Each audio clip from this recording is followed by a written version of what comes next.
मनुष्य का जीवन बहुत ही सेंसिटिव है।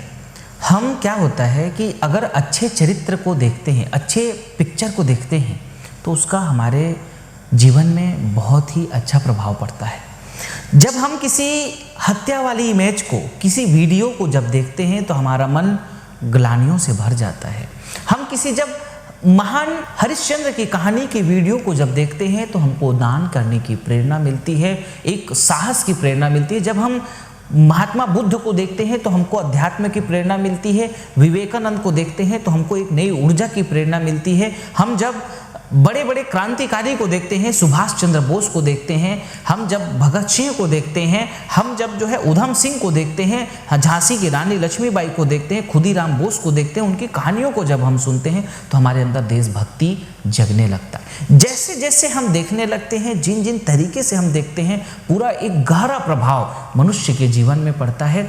अगर आप बहुत अच्छे मोटिवेशनल स्पीक को सुनते रहेंगे तो आपके जीवन में कुछ करने की, कुछ कर जाने की बहुत अच्छी आपके अंदर विचार रहने लगेगा। और वहीं पे जब अगर किसी मायूस वाले जो व्यक्ति हैं, जो आपको संसार से निराश, पूरी संसार से आपको निगेटिव की तरफ ले जा रहे हैं कि कुछ करना नहीं है, शांत रहना ही समाधि है, इस तरीके की जब विचारधारा वाले आप किसी की स्पीच को सुनते हैं तो आपकी पूरी विचारधारा ही बदलने लग जाती हैं। और आप जब किसी महान संत को सुनते हैं कि आपको बुराइयों से मुक्त रहना है तो आप उनके विचारधारा को सुन करके बुराई से मुक्त होने रहते हैं। मनुष्य के जीवन में संग, साहित्य, इन सब का बहुत बहुत ज़्यादा प्रभाव पड़ता है। और जैसे जैसे मनुष्य देखता है, जैसे जैसे सुनता है और जैसे जैसे उन सब चीज़ को उनके ऊपर प्रभाव पड़ता जाता है, पूरा उनकी जीवन शैली वैसे ही होता जाता है। जैसे कोई व्यक्ति आतंकवादी कैसे बन जाता है, उनके संपर्क में आते हैं, उनको ट्रेनिंग देते हैं, प्रशिक्षण देते हैं, बार बार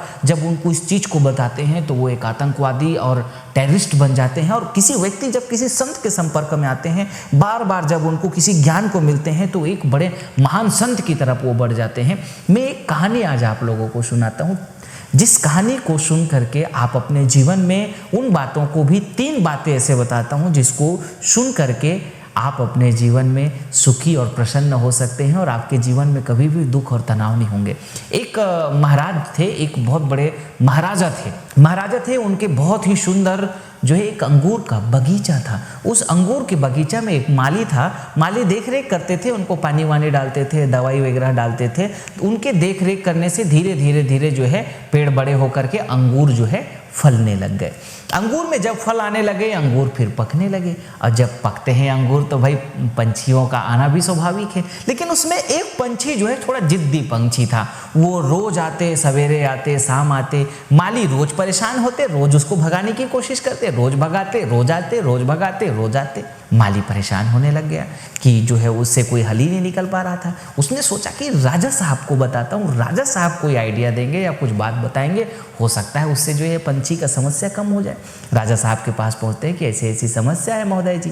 राजा साहब बोलते हैं कि चलो एक काम करता हूँ, मैं खुद चलता हूँ और उस पंछी को मैं खुद पकड़ के बताता हूँ करके राजा साहब पहुँचते हैं, जाते हैं, मेहनत करते हैं, मेहनत करके तुरंत पंछी को पकड़ लेते हैं। पंछी जब राजा के गिरफ्त में आते हैं तो पंछी बोलते हैं कि राजा साहब एक बार बस मुझे माफ़ कर दो, मैं आपको 4 ज्ञान की बातें बताऊंगा जिससे कि आपका जीवन पूरा सुखी और प्रसन्न हो जाएंगे। राजा साहब बोलते हैं कि तुम ज़्यादा बातें कुछ मत करो, मैं तुमको मार दूंगा, तुम मेरे यहाँ बहुत नुकसान किए हो।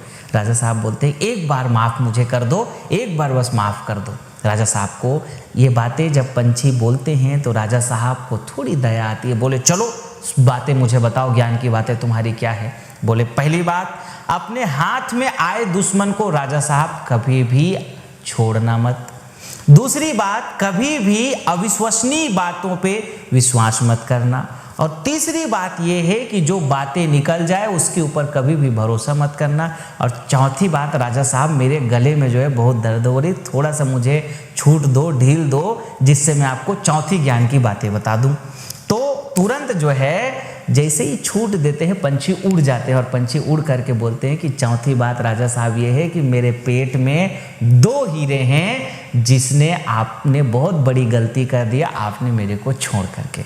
अब राजा साहब बहुत पछताने लगते हैं कि अरे ये चिड़िया को मैंने क्यों ढील दिया जिससे ये चले गए, मेरे हाथ से 2 हीरे छूट गए, इतना बेशकीमती हीरा उस पक्षी के पेट में था। अब चिड़िया फिर से बोलती है कि राजा साहब आप निराश मत होइए, मैं आपको जो 4 ज्ञान की बातें बताई थी उसमें पहली बात तो मैंने आपसे ये कहा था कि हाथ में आए शत्रु को कभी छोड़ना नहीं चाहिए। तो मैं आपका शत्रु था, आपके सारे जो है मैंने फसल को नुकसान पहुंचाया था, तो मेरे को आपको डील नहीं देनी थी। और दूसरी बात मैं जो ये कह रहा हूँ कि मेरे पेट में हीरा है, वो हीरा का विश्वास करना ही सबसे ज़्यादा आपका गलती है, क्योंकि ऐसा कभी हो नहीं सकता। पंछी के पेट में कभी हीरा ही नहीं होते। और तीसरी बात जो मैंने आपसे कही थी कि जो बात गई उसके ऊपर कभी भी पश्चाताप नहीं करना चाहिए। तो अब आपने मेरे को छोड़ दिया और कुछ विश्वास उसमें है ही नहीं कि मेरे पास में मेरे पेट में किसी प्रकार से कोई हीरा है ही नहीं। तो इन बातों को आपको किसी प्रकार से अब पश्चाताप नहीं करना चाहिए, जो आपके चेहरे पे साफ साफ पश्चाताप दिख रहे हैं।